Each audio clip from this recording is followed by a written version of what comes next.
ওয়াইলুল লিকুল্লি হুমাজাতিল লুমাজা,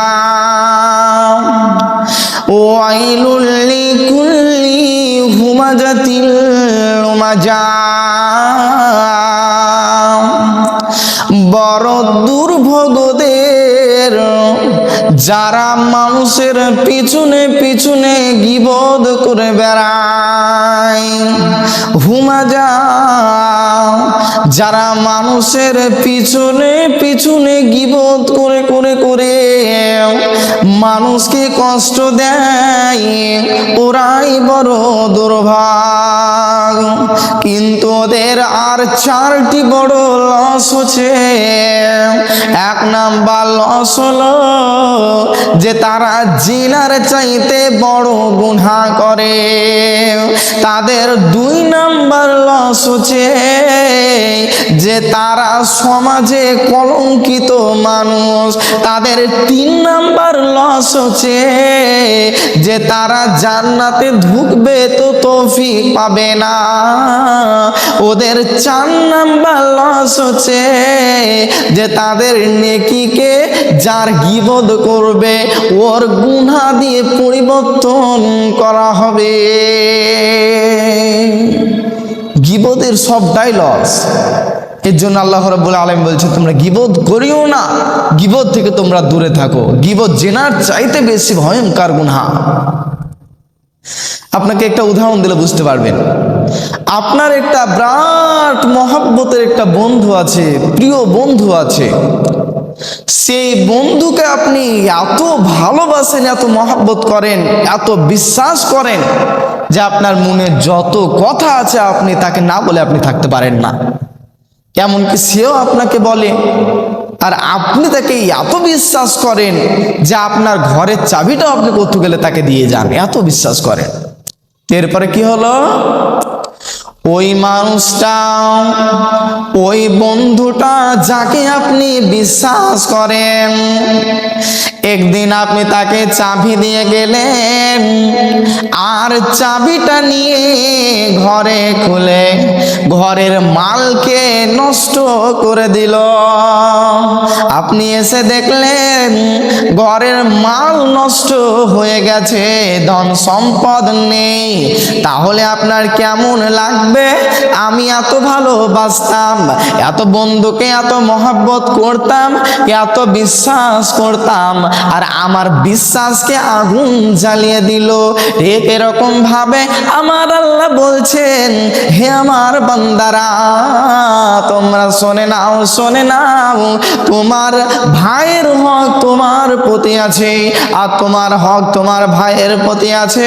তুমি তোমার ভাইকে যদি একটা কথা বলো, বা তোমার ভাই যদি তোমাকে একটা কথা বলে, সেই কথাটা তোমার ভিতরে রেখে দাও, অন্য কাউকে বলতে যেও না।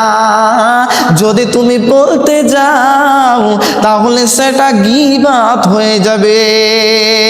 একদিন বিশ্ব নবীর কাছে সাহাবারা জিজ্ঞাসা করলো, এ দয়ার নবী গো, এ আল্লাহর রাসূল গো, আপনি আমাদেরকে বলে দিন যে গীবত কাকে বলে। বিশ্ব নবী বলল, এক ভাইয়ের কথা আরেক ভাইকে বলে দেওয়া, এটাই হলো গীবত।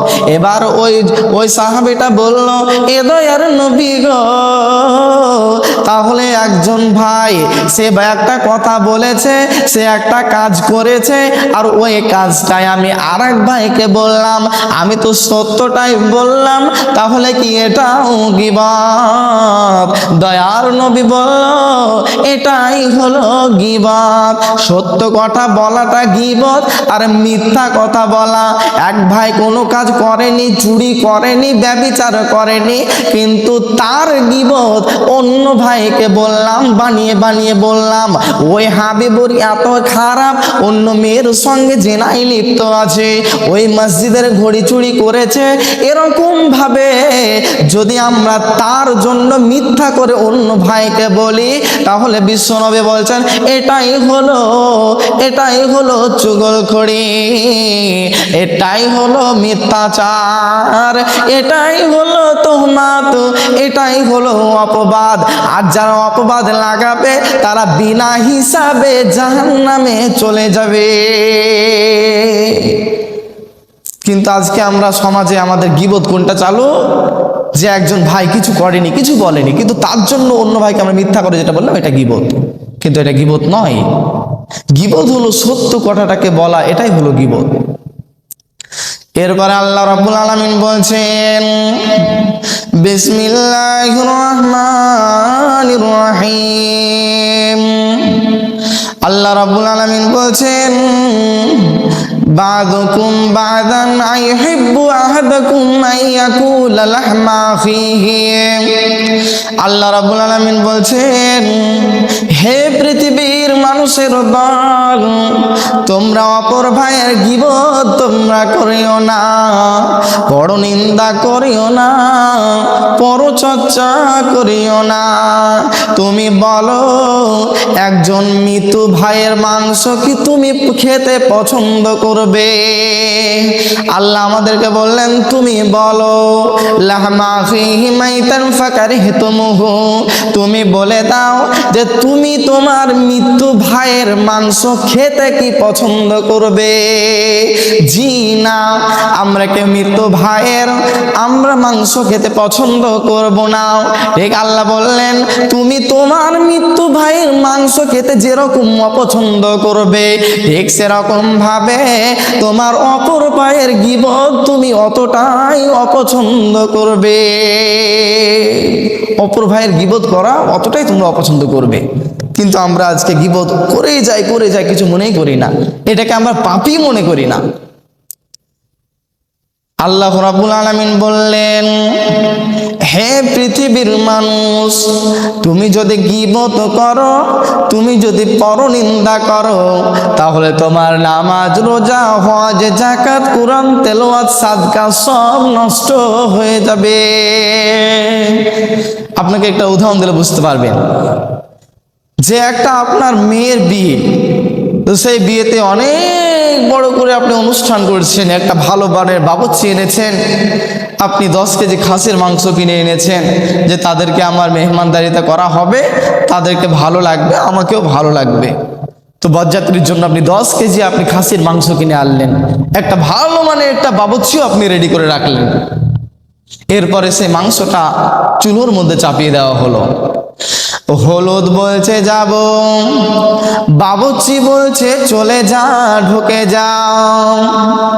সরিষা তেল বলছে যাব তো চলে যাও, ধনের তেল বলছে যাব তো চলে যাও, এলাচ বলছে যাব তো চলে যাও। কিন্তু যদি কেরোসিনের তেল যদি ঢুকতে চাই, বাবুর্চি লটি ধরবে, তুই ঢুকবি না। তুই যদি ঢুকে যাস তাহলে তুই সব নষ্ট করে দিবি। ঠিক এরকম ভাবে আমার আল্লাহ বলছেন, ওরে আমার বান্দা বান্দিরে, তোমরা অনেক আমল করো, নামাজ পড়ো, তাহাজ্জুদ পড়ো, দান করো, ফকির মিসকিনদেরকে তোমরা আপ্যায়ন করো, কিন্তু যদি তোমার ভিতরে গীবাত থেকে যায়, তোমার সব আমল নষ্ট হয়ে যাবে।